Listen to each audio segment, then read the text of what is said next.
পাপি আপা, একটু আপনার কাছে জানতে চাই, পররাষ্ট্র উপদেষ্টা আরো একটি কথা বলেছেন, দেশে ফেরার সিদ্ধান্ত তারেক রহমানকে নিতে হবে, দরকার হলে ডকুমেন্ট দেবে সরকার। মানে তার মানে বোঝা যাচ্ছে সরকারের দিক থেকে কোনো সমস্যা নেই, কোনো কাগজপত্রের প্রয়োজন হলে ট্রাভেল পাস সহ সেই সংক্রান্ত কোনো ঝামেলা নেই।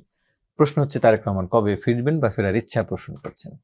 তা উনি কবে ফিরবেন এটা আমাদের স্ট্যান্ডিং কমিটির সদস্যদের মানে আমাদের দলের ভিতরে সর্বোচ্চ ঊর্ধ্বতন পর্যায়ে আছেন, তারা ছাড়া আসলে আমার পক্ষে বলা এটা সম্ভবপর না।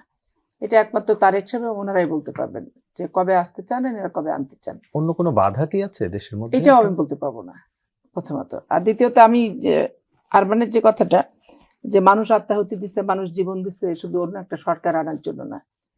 মানুষ 15 বছর আওয়ামী লীগের অত্যাচারে যেভাবে অতিষ্ঠ ছিল, শেখ হাসিনার পতন এবং বিদায় এটাই ছিল মানুষের মুখ্য এবং একমাত্র উদ্দেশ্য।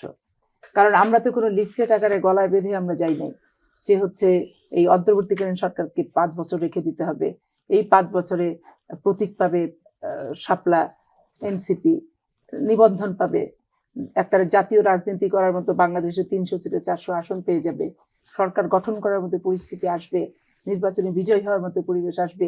এই সমস্তকে কেন্দ্র করে কিন্তু আন্দোলন হয়নি। হাসিনার অত্যাচারে এমন কোনো শ্রেণী ছিল না, এমন কোনো দল ছিল না, এমন কোনো মত ছিল না যে যারা নির্যাতিত হয় নাই। নির্যাতনের বহিঃপ্রকাশটাই কিন্তু জুলাই আগস্টের অভ্যুত্থান। কেবলমাত্র শেখ হাসিনার পতনই কি? শেখ হাসিনার পতন, আচ্ছা শেখ হাসিনার পতন হওয়ার পরে যে বিষয়গুলোকে, আগেও যে বিষয়গুলো, কেন শেখ হাসিনা এত স্বৈরাচার হলো, কেন শেখ হাসিনা জনগণ ছাড়া, জনগণের ভোট ছাড়া 3 বার ক্ষমতায় থেকে গেল কিনা? বিভিন্ন দেয়ালে যে গ্রাফিতি আঁকা হয়েছে সেগুলো খেয়াল করেছিলেন? দেখছি আমি বলতেছি একটার পর একটা, যে শেখ হাসিনা কেন স্বৈরাচার হলো। তাহলে অদূর ভবিষ্যতে কোনো রাজনৈতিক সংগঠন শেখ হাসিনার মতো স্বৈরাচার হতে যাতে না পারে সেই প্রতিষেধক ইনজেকশনটা দিতে হবে। এবং সেই একটা ভালো মতো বেড়াজালের ভিতরে আইনের বেড়াজাল এবং লজ্জা শরমের বেড়াজাল এবং জনগণের সাথে এই প্রতারণা এবং বেইমানি যাতে করতে না পারে একটা শক্ত সামর্থ্য সংস্কার প্রয়োজন। তো এই সরকার আসার পর থেকে আমরা সবাই কিন্তু বলছি যে স্বৈরাচার যাতে হতে না পারি এবং ওই ধরনের আচরণ বাংলাদেশে আর কিন্তু করতে না পারে, জনগণের ভোট ছাড়া প্রহসনের ভোট দিয়ে আর যাতে নির্বাচিত হয়ে অট্টহাস এবং আস্ফালন ঘটাতে না পারি, সেই বিষয়গুলোই তো এই বর্তমান সরকারকে অনেক সিনসিয়ার হওয়া উচিত ছিল এবং তড়িৎ গতিতে এগুলো আনা উচিত ছিল। দেখেন 1 বছর যাবত আলোচনার বৈঠকে আমরা আছি, আপনি যে কাঠামোগত পরিবর্তনের কথা বলছেন বাস্তবায়নের জায়গায় কিন্তু আমরা নাই। সরকারও তো সেই কাঠামোগত পরিবর্তন করতে চায়, কিন্তু দলগুলোর ঐক্যমত হচ্ছে না। মানে আপনারা সবাই ঐক্যমতে পৌঁছাতে পারছেন না। বিচার বিভাগকে যদি আপনারা সেপারেশন করে, এই ব্যাপারে কি আপনি মনে করেন শুধু তো বিচার বিভাগ না, আমি একটা বলি, তারপর নির্বাচন কমিশনকে ডিসি ওসির হাত থেকে নিয়ে এসে আলাদা সচিবালয় করে তাদের কর্ম কমিশন এবং তাদের হচ্ছে লোকবল নিয়োগ করে তাদেরকেই যদি অন্যান্য রাষ্ট্রের মতো নির্বাচন পরিচালনা করার মতো একমাত্র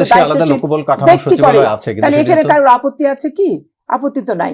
তারপর আমি স্বৈরাচার যাতে হতে না পারি, তা আমি স্বৈরাচার হতে না পারি, এগুলো নিয়ে তো যারা অন্তর্বর্তীকালীন সরকার উপদেষ্টা আছেন তাদের দীর্ঘদিনের পেপার ওয়ার্ক, তাদের বক্তৃতা, তাদের হচ্ছে রিসার্চ আছে এগুলাতে, তো সেগুলো অ্যাপ্লাই করলেই তো হয়। সরকার তো সেটা চাইছে, কিন্তু রাজনৈতিক দলগুলো না চাইলে তারা কিভাবে কোথায় চাচ্ছে সরকার? মানে ঐক্যমত না হলে সরকার নড়াচড়া খুবই কম। আপনি যত কথা বলেন, বিশেষ করে বড় দলগুলো সংস্কার নিয়ে নড়াচড়া সরকারের খুবই কম এবং একটা ভালো জিনিস নিয়ে সরকারের যে অ্যাডামেন্সি, এটা আমি এখন পর্যন্ত অবলোকন করিনি। আবার এই অন্তর্বর্তীকালীন সরকার একটা বিশাল টাইম ধরে থাকবে, এটাও তাদের ভাবমূর্তি দেশে যেমন বিদেশেও তেমন কিন্তু প্রশ্নবিদ্ধ অবস্থায় যাবে। কারণ তারা যে দ্রুত গতিটা দেখানো উচিত ছিল মন্থর গতিতে আছে।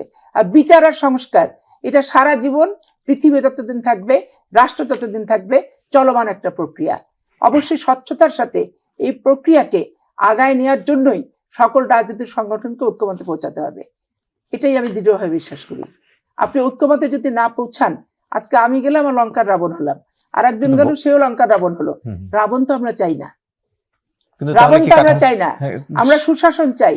সেই জায়গাতেই তো সমস্যা, জনগণের সমস্যা, সেই জায়গাটার সমাধান করতে হবে। তো অভিযোগের তীরটি আপনাদের দিকেই যে আপনারাই চাইছেন না সেই কাঠামোগত। এগুলো আমরা যেহেতু বড় দল, দীর্ঘদিন রাষ্ট্রীয় ক্ষমতায় ছিলাম, সরকারি বিরোধী দলে, স্বাভাবিক কারণে আমাদেরকে সবাই ধরবেই। এটাই একটা স্বাভাবিক ন্যাচারাল প্রক্রিয়া, ন্যাচারাল প্রক্রিয়া এটা।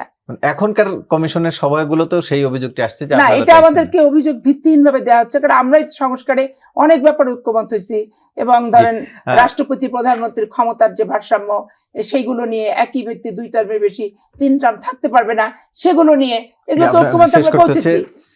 আর শুনেন, গণতন্ত্রের সৌন্দর্য হতে দ্বিমত, এবং ঐক্যমত দুটোই কিন্তু থাকবে, ভিন্ন মত একবারে আপনি অ্যাবসলিউটলি ছোট করে ঐক্যমতে একদম পৌঁছাবেন। এক লাইনে আমরা শেষ করতে চাই আমাদের নোট অফ ডিসেন্ট থাকবে না, এটা গণতন্ত্রের সুযোগ। আচ্ছা, আমি জাস্ট সংক্ষিপ্তভাবেই বলি, এই যে সংস্কার প্রক্রিয়ায় বাধা, এই সংস্কার প্রক্রিয়ায় বাধা সবচেয়ে বড় জায়গাটাই হচ্ছে বিএনপির এই দ্বিমত পোষণ করাটা। জি। কেন বলছি, জি, সাংবিধানিক প্রতিষ্ঠানগুলোতে যে নিয়োগ দেওয়া হয়েছে সেখানে তারা দ্বিমত করেছেন। সেটা জুলাই সনদের আমরা জানি, যেটি কথা বাস্তবায়নের আমি ক্ষেত্রেও তারা বলছিলাম, দ্বিমত আপনাদের করছেন। তিনজনকে আলোচনা অংশ নেওয়ার জন্য ধন্যবাদ জানাই।